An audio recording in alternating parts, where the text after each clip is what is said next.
안녕하세요. 김농사TV의 농사 김승현입니다. 예, 오늘도 계속해서, 지시 나눠 좀 가도록 해보겠습니다.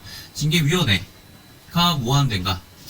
제목이 뭐예요? 징계위원회는 소명하는 자리가 아니다. 이런 내용입니다. 예. 근데 징계위원회 좀 구조와 원칙을 좀 아셔야 돼요. 징계위원회가 뭔지를 아셔야 되는데, 이건 사설. 사설 판단 기관입니다. 징계. 법원이나 여러 가지 판단 기관의 태도는 징계라는 게 본래 이제 사용자 마음이기 때문에 징계라는 절차를 두지 않으면은 징계를 뭐 어떻게 하고 어떻게 조사하고 어떻게 소명을 듣고 뭐 어떻게 판단을 하고에 대해서 아무런 규정을 두고 있지 않을 경우는 사용자 마음대로 해도 된다. 법에서는 딱 하나 규정하고 있어요. 해고일 경우. 해고일 경우에는 서면으로 그 구체적인 사유를 특정해서 알려줘야 된다라는 규정이 있지만 기본적으로 징계라는 라운드는 누구 거예요? 사용자 거예요. 사용자. 그렇기 때문에 어떤 절차와 과정을 거쳐도 그만 안 거쳐도 그만 이런 것이 이제 징계위원회 제도입니다. 예. 근데 징계위원회 제도가 그러면 어때요? 있으면 사용자한테 좋고 없으면 나쁠까요? 그렇지 않다는 거죠. 예. 이렇게 말씀드릴게요. 이거 많이 잘못 알고 있는데 작은 회사, 특히 중견급 이하의 회사들은 일부러 취업규칙에 징계 규정을 전혀 두질 않아요. 징계 절차 규정을. 그러면 내 맘대로 할 수 있으니까. 물론 그 말도 맞아요. 근데 문제가 뭐냐면은 내 맘대로 한 징계가 외부에서 판단받았을 때 객관적이고 공정하고 합리적이고 정당한가에 대해서는 늘 의문이 있고 쉽게 깨지기도 하고 그런단 말이죠. 징계가 해놓고도 징계를 보존시키기가 어려워요. 예. 사실 그렇잖아요. 우리가 어떤 절차를 거쳐서 엄격하게 조사를 했냐 이 부분의 전혀 없이 그냥 대뜸 들어온 징계가 정당할 확률이 높진 않죠. 그래서 사실 어느 정도 규모가 있고 공적인 기관이고 좀 큰 회사들은 거의 대부분이 징계 규정을 가지고 있습니다. 예. 없는 게 무조건 맞는 건 아니에요. 예. 징계 규정에서 뭐 절차 어떻게 조사를 하고 어떻게 소명을 받고 위원회를 개최하고 구성은 어느 누구고 뭐 공평하게 하는 건 어떻게 하고 뭐 이런 규정을 대부분을 두고 있어요. 오늘은 이 경우를 얘기를 하는 거예요. 예. 이 징계위원회에 대해서 얘기를 하는 거예요. 이 자리가 뭔지. 예. 원칙부터 이제 좀 얘기를 좀 드릴까 해요. 원칙. 네. 기본적으로 징계라는 것은 위원회는 이 공정, 객관, 자기 검열, 이런 좋은 실체적인 진실을 알아내서 우리가 정당한 징계를 하고 징계할 거리가 아니면 징계를 하지 않고 이런 순기능을 하기 위해서 이제 두는 거란 말이죠. 분명 취지는. 근데 현실이 좀 어떤가?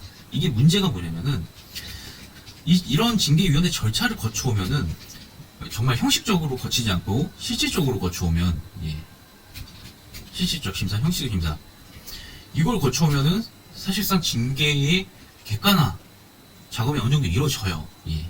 근데 여러분 그걸 아셔야죠. 사용자가 징계를 하는 경우가 정말 징계거리가 있어서만 하는 거예요. 그게 아니라서 문제인 거예요. 지금 오늘 말씀드리는 케이스도 제가 오해할까봐 지금 벌써 말씀드리는데 징계할 거리가 분명히 있는 사람. 그러니까 예를 들어 회사에 기부를 파손을 했다든가 폭행을 했다든가 아니면 횡령을 했다든가 아니면 성희롱을 추행을 했다든가 이런 좀 객관적으로 확실한 그런 건들 외의 얘기. 그러니까 징계거리가 저희 같은 이제 사무실에서는 보통 한 90% 이상이 억울한 징계라고 생각하시는 건들. 그러니까 내가 징계 받을 것이 전혀 없는데 왜 나한테 이러는 거야? 라는 문제를 가지고 오시는 분들이 거의 대다수예요. 예. 근데 물론 한 10% 이 아래로 있습니다. 정말 징계를 받을 만한 일인데 이 정도까지 징계해야 되냐 이런 거에 의문을 가져오실 분들도 있는데 사실 이런 분들이 많이 안 오시는 이유가 대부분은 이 징계 어느 정도 수긍을 하세요. 승복을 좀 하시기 때문에 오시질 않아요. 예. 근데 이 문제는 이 케이스들이죠. 그리고 오늘 말씀드리는 것도 이 케이스고, 예. 사용자가 구조조정을 위해서 아니면 정말로 해고 자체의 목적을 두기 위해서 그냥 자르고 싶은 거예요. 일하는 것도 마음에 안 들고. 근데 우리는 해고 제한 법리를 갖고 있잖아요. 우리나라는. 예. 우리나라 실리콘밸리식 해고 이런 거 안 되잖아요. 그래서 이 징계라는 제도를 이용할 때 이 징계위원회가 어떻게 작동하는지 메커니즘을 아셔야 된다는 거예요. 예.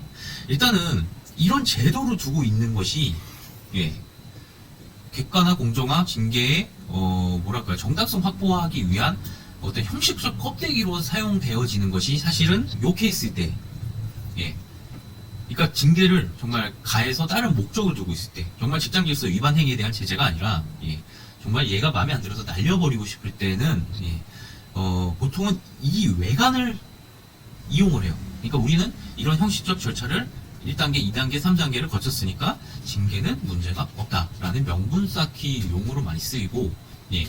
그 다음에 중요한 것은 이 과정에서 사용자가 진짜로 얻고 싶어 하는 것은, 예, 뭘까요? 노동자의 자백이에요, 자백. 예. 저희가 맨날 강조하는 거 있죠? 뭘 잘못했는지도 모르는데 잘못했습니다. 이거 하지 말라고요. 징계위원회에서 이거 무지하게 많이 해요. 예. 그러니까 뭐 조사 단계에서, 위원회 단계에서, 뭐 재조사 단계에서, 예. 계속 자백을 많이 강요를 해요. 예.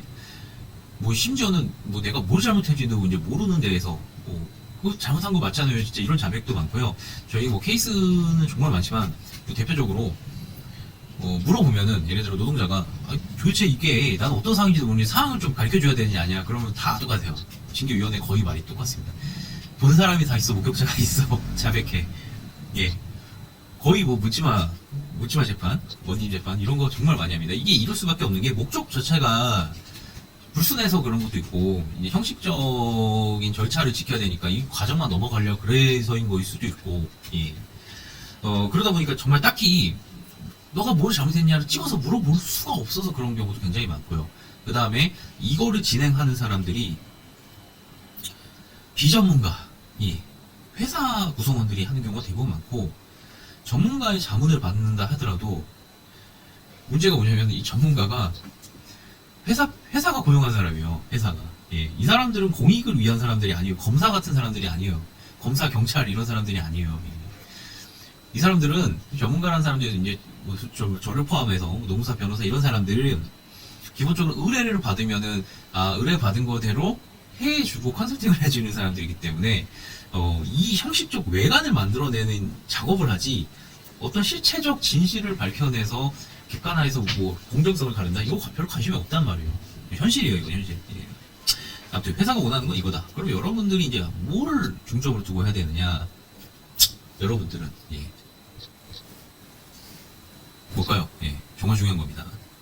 정보의 취득이에요. 정보의 취득. 예. 징계위원회를 통해서 여러분들은 정보를 취득하는 데에 집중하셔야 되고 사실은 이게 전부 다라고 말해도 과언이 아닙니다. 이게.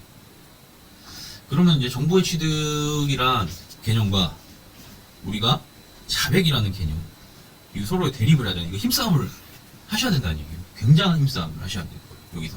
네. 그렇다면 우리가 이제 전략적 요소 오늘 이제 제가 말하고자 하는 거 도대체 뭘 해야 되는가? 예. 일단은요. 첫 번째 쫄지 않아야 돼요. 쫄지. 예. 뭐 이게 그리고 차분하셔야 돼요. 이제 상황이 어떤가? 제가 지금 오늘 얘기 드렸던 이 프로세스를 머릿속에 딱 잡아 놓으시고 야 내가 이런 과정에 들어와 있구나.